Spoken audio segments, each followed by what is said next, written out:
Welcome to this Consumer Insight presentation.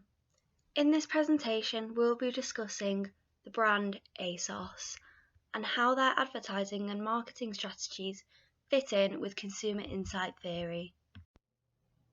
ASOS is an online fashion retailer. Established in 2000, ASOS has evolved into the 12th most used online store in the UK and managed to accumulate a 47% revenue share. Sales have also tripled throughout Europe in the past 5 years. Online fashion saw record growth in 2020, with 47.5% of all fashion retail sales coming from the internet. Coronavirus was a major cause for this huge shift in consumption habits, and ASOS has likely benefited from this increase in demand for online fashion as well as an increase in social media presence. ASOS have a huge social media following, with over 10 million followers on Instagram. They utilise this for some of their B2C communications. They scored 4.8 out of 5 on their Instagram for frequency of posted content as well as interaction with their users. Their mission is to become the world's first #1 fashion destination for fashion-loving 20-somethings. 61% of their consumers are female and 64% are aged between 18 and 34. The majority of their consumers are from higher than average incomes. This is shown in comparison to their competitors on screen.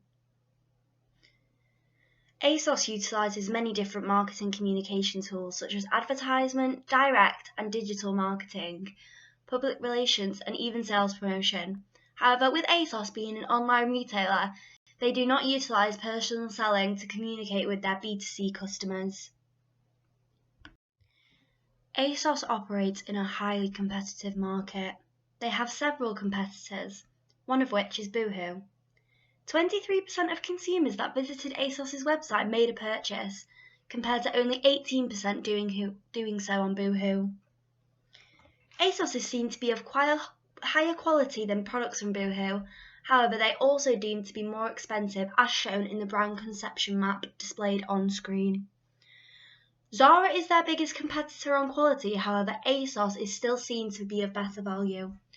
Primark is the cheapest and lowest quality option. They are also the brand that feature without an online presence.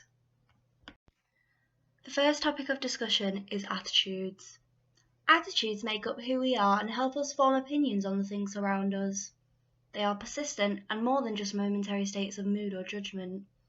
Attitudes can be formed through classical conditioning, cognitive processes, and social and cultural influences. Attitudes provide us with mental templates of how to respond or act to a certain stimulus. This can be a brand, product, or a person. Our behaviours may not always correspond with our attitudes. The behaviour component of attitudes is often seen as malleable, meaning marketers can influence behaviour in a favourable way if they successfully market a product. Cognition: the beliefs a consumer has about a certain attitude object.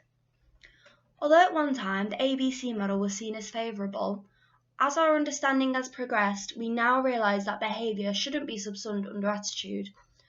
Sutton and Douglas recently explained how we want to know how people's behaviour is related to how they think and feel about attitude objects.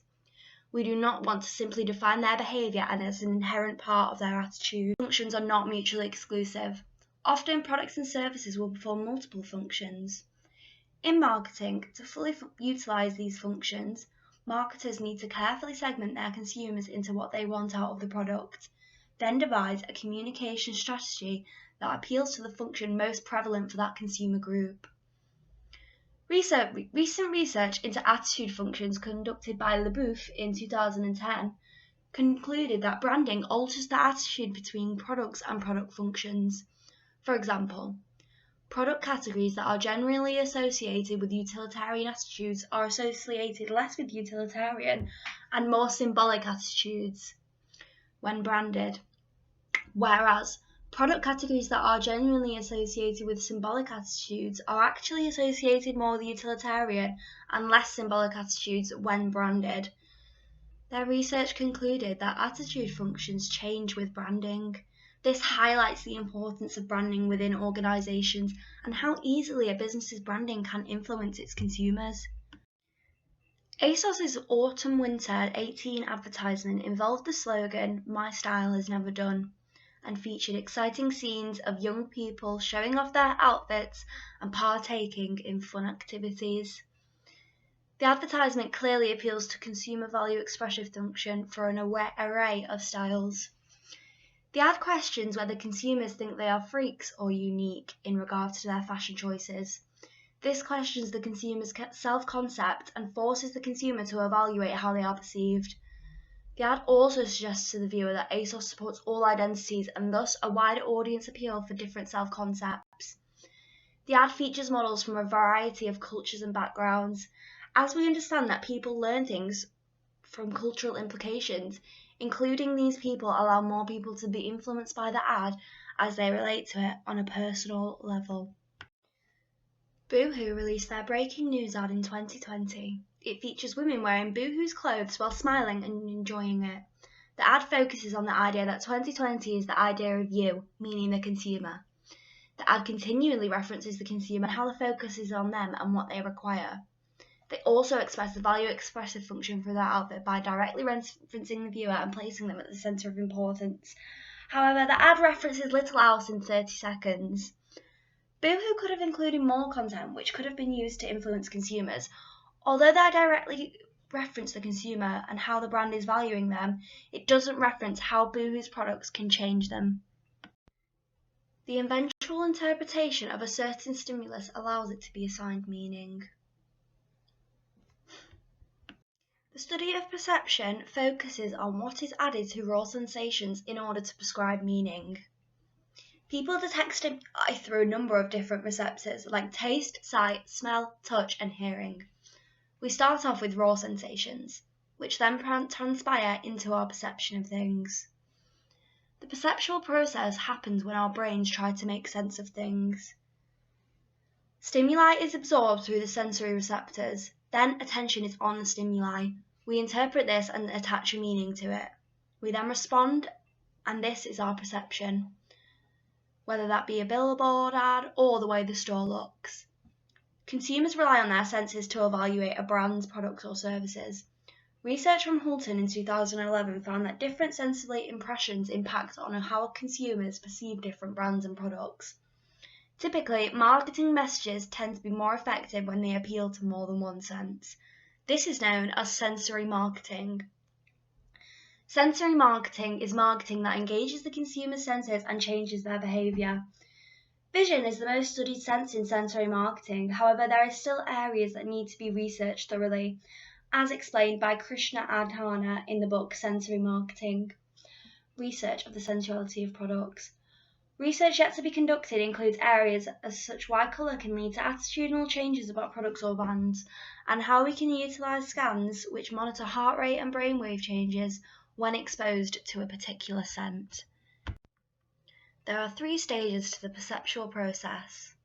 The first stage is exposure. Exposure occurs when we come into contact with the stimuli. In this marketing instance, the stimulus would be some form of marketing or advertising message and how it is being transferred.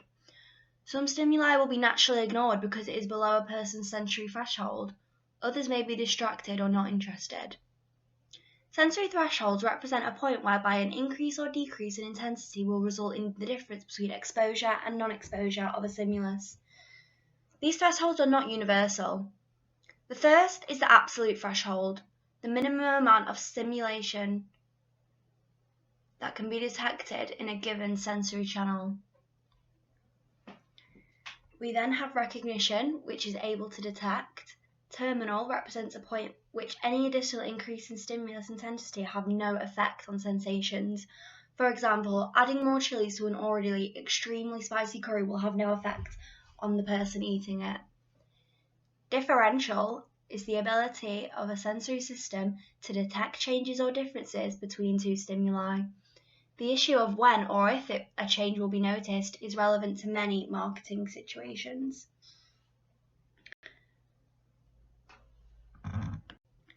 J&D has many implications for marketers.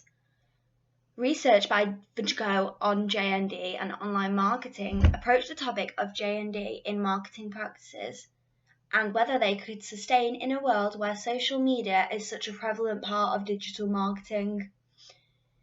He explains how J&D has become outdated as it is grounded in individual psychology and doesn't take into consideration social relationships and recent widespread use of social media. There has been and will continue to be cases of small changes below average J&D which are recognised by consumers, which then share their discovery online. If these findings are relevant, it could lead to social media avalanche and huge feelings of deception for other consumers, as well as a loss of trust and tarnished brand image. The research concluded that J&D on online marketing is much riskier than it used to be, and marketers need to be more careful when utilising it. The research contradicts previous notions on J&D use in marketing and suggests social media could ignite a huge shift in traditional J&D practices. The research, however, was only conducted on a small simulated social media platform, not entirely transferable to real-life marketing situations. Brands and businesses must fight harder than ever for consumers' attention. The average person sees 3,500 pieces of advertisement each day, and this number is only growing with the increased social media advertising, product placement, and celebrity endorsements that we are seeing. Young consumers are the most likely to multitask and absorb multiple platforms at once, thus meaning they are susceptible to advertising on multiple platforms at the exact same time. There are many factors that determine the influence of attention. As Weber's law indicates, we are most attracted to things that differ from those around them. Size, colour, and novelty of stimulus are all factors. Another factor, discussed by Vidden et al. In 2020, explores how where products are positioned affects purchasing intention. In the trial, participants choose a preferred food item, and their attention was manipulated using directional and neutral cues. The results showed that directional cues have a significant effect on attention. This suggests that cues can be used to guide attention to consumer products and affect purchasing decisions. The final step of perception is interpretation. Interpretation is a meaning that a person associates with a certain stimuli. It is a subjective process, often being influenced by our schemas or set of beliefs we assign to something. One of ASOS's most recent campaigns was a guerrilla marketing campaign that included a VR fashion show, which meant consumers could access the show from the comfort of their home and even try on the clothes through the camera on their smartphone. This is especially prevalent given the certain current restrictions on retail shopping. Guerrilla marketing is defined as the use of unconventional means to promote a product or service. This form of marketing uses unexpected and creative tactics to reach consumers, as ASOS has demonstrated. One of the collaborators on the project, CEO of HoloMe, explained how by allowing the consumer to bring mobile shopping into their own physical space, we can create a more intimate buying experience. It also makes the purchasing experience a lot more personal, possibly leading to consumers interpreting the products as their own as they have seen them on and are thus more likely to purchase. Research on VR technology by Jung et al. Has shown that VR experiences induce ambivalent feelings that consumers construct post-experience. These consumption meanings reflect positive feelings of joy, excitement, freedom, and escape from social hierarchies and market institutions, which fosters a sense of empowerment within the VR environment. Utilising VR as a means of communicating with consumers and promoting existing product offering is a relatively new practice in marketing, but has been proven to be up to 2 times more engaging than regular non-AR advertising. Boohoo launched their taxi marketing campaign in 2016.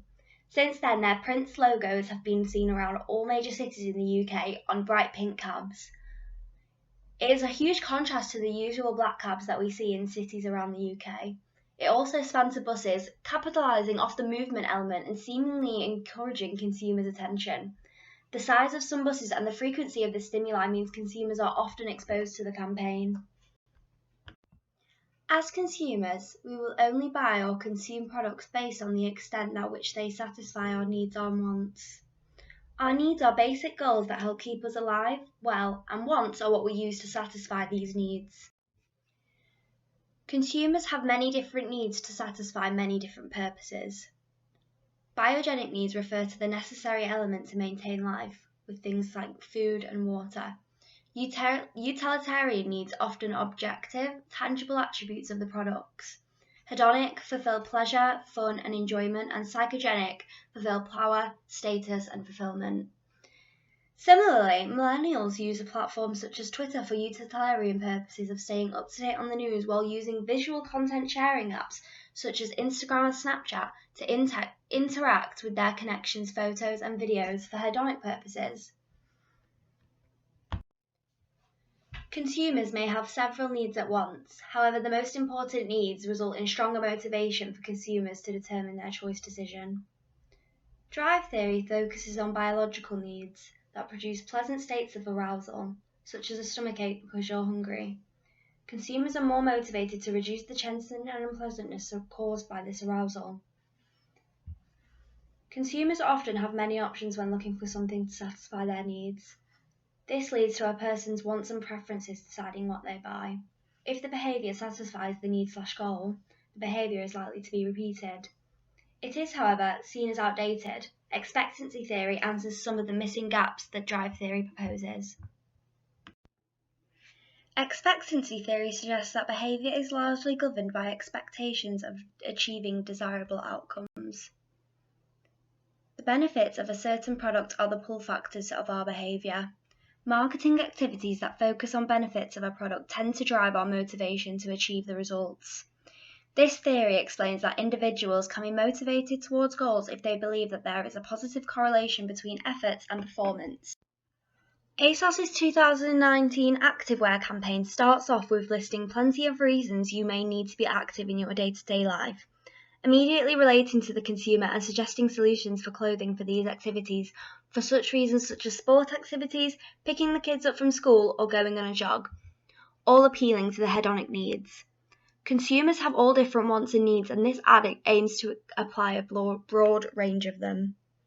Boohoo had a similar ad called Reasons to Move, which relates to all 4 of the needs specified earlier. The activewear is proposed as a method of achieving these, seemingly suggesting without the activewear, the reason to move wouldn't be fulfilled properly. Freud's systems of motivation were first discussed in 1984. All consumers have these 3 systems unconsciously and metaphorically in our minds. The ID operates at an unconscious level, according to the pleasure principle.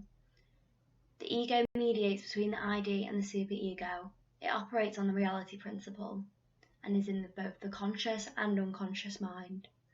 The superego counteracts the ID. This is essentially the person's conscience.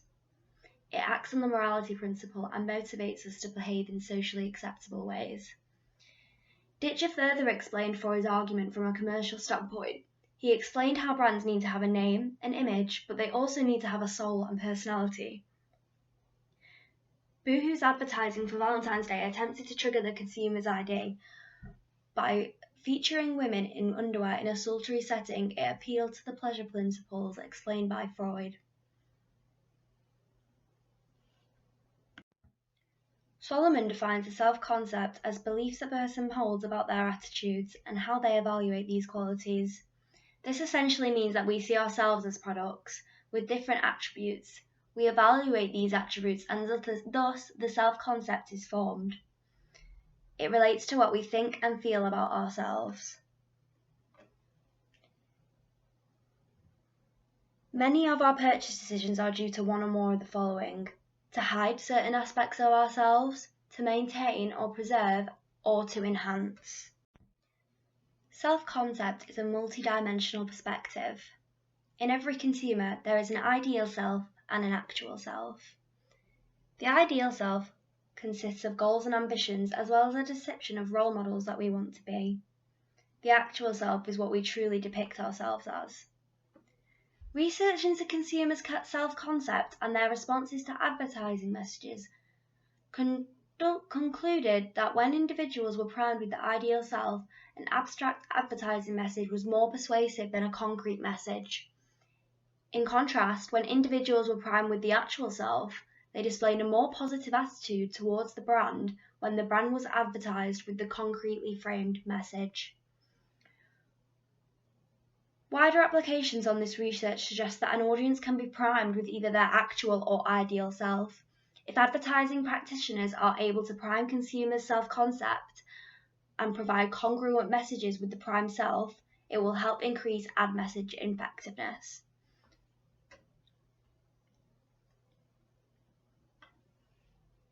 Concept has even had an impact on subscription preferences.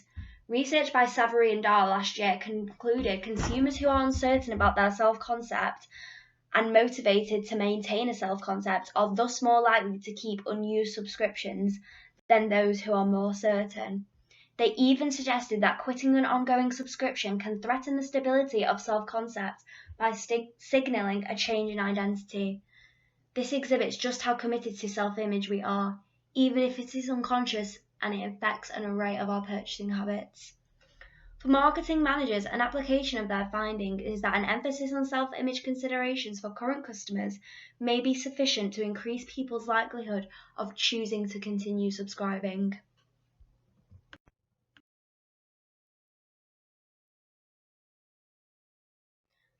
Marketing as an industry has constantly triggered the self-comparison process.